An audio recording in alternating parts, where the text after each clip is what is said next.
there, Pokket here with another game face. Now in this game face, I'm actually going to be doing a post level 50, 1 month after the game releases, review of the game, just covering some in-game content and just a little segment on how I feel about this. So take a look. I've gotten asked a few times what the in-game is like in Star Wars. It's been about a month since the game released, and a little over 2 weeks since I hit 50 on my first character. I've gotten to experience the raiding and PvP, and yes, these are amongst the 2 things that you can expect to enjoy. For raiding, I really like the different difficulties. There are some guilds that have downed a bit of Nightmare mode, which is the hardest mode, and some that are still working on hard mode, while others have cleared only normal mode, which is the easiest mode. I really like how the in-game allows you to strive for what best suits the group of people you're running with. Casual players that don't really have a solid guild are going to have to pug, and I could definitely see normal mode giving pugs some trouble, and hard mode will be also possible but will definitely give a pug group trouble. For the more hardcore raiders, Nightmare mode is where it's at. For PvP, I am currently working towards getting Valor rank 60 so I can start working towards getting my Battlemaster gear. As it stands, there are 3 tiers: Centurion, Champion, and Battlemaster. Centurion being the lowest, and Battlemaster being the highest. I have been able to fully collect a Champion set through doing dailies. Dailies is another thing in the game that a lot of people partake for multiple reasons: tokens, gear, and currency. They are certainly worth the effort, though I've been slacking at this. I've never been one to do dailies that involve going out into the world and doing quests, aside from ones that involve killing other people. Open world PvP is something that I have been having fun with my guild specifically. Even before yesterday's patch of dailies requiring player kills in Ilum, our guild was forming raids to go and start trouble and, kill Empire. We also made our way to Tatooine to go to Outlaw's Den and kill anybody that we saw there, plus kill the vendors that were there. We did manage to find a few people every time we went out, but naturally they didn't come back after we killed them. Thanks to some of the Empire guilds, we've even had a bit of organized open world fights on Hoth and Ilum, one of which later ended in a dance party on top of the Empire base in Ilum. Yeah. For quite a few people, crafting is something that they often do in-game to help out with guildmates or just selling stuff, working the galactic market, and the pink sabers are definitely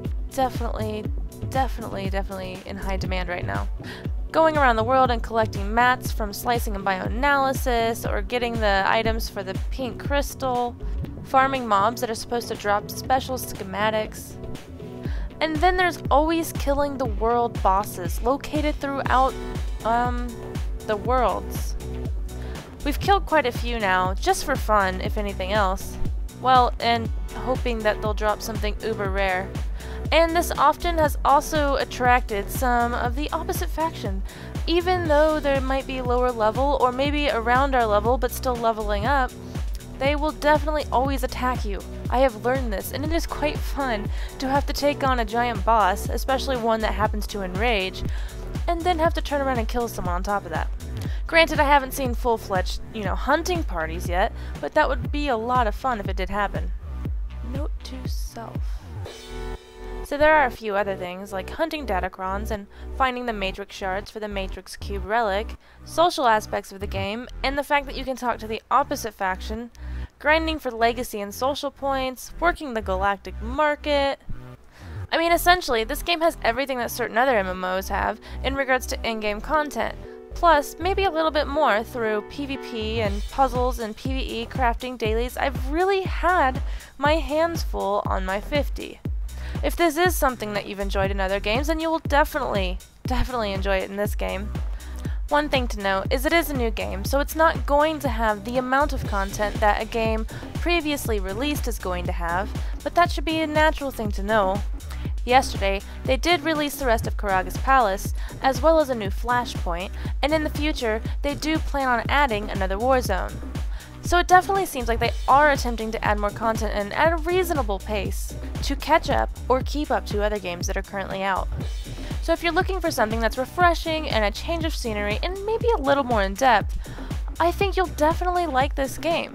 However, if you're looking for something that's completely groundbreaking and nothing like any other game out there right now, then I don't think this is going to be the game you're looking for. That's just the fact of the matter. So, I don't know why I'm waving again. So that's it for this game face. Now, I am having a lot of fun. Those of you that tune into my stream, you know I'm having fun. At least most of the time. I do get frustrated sometimes, but that's because pre-mades don't always work out very well in PvP and stuff. Yeah.